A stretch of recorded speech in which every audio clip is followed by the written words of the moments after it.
い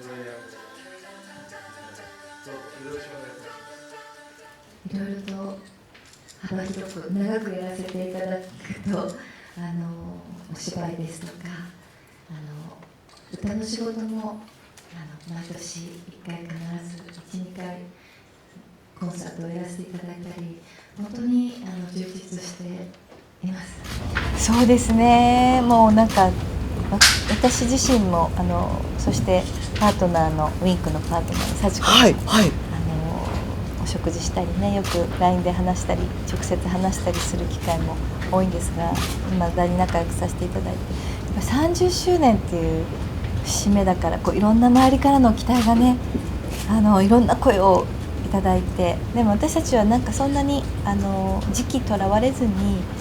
とにかくウィンク大好きなのでウィンクを大事に考えていて、ただ今現状何も決まってないので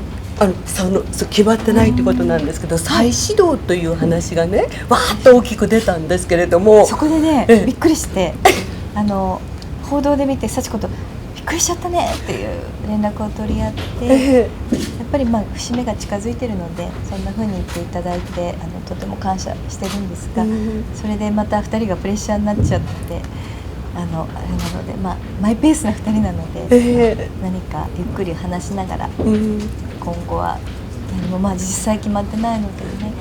ね。だからファンとすればもう来年こそあるんじゃないかって期待してしまうんですけれどもじゃあそのあたりはちょっと先の話に、なるということでしょうか。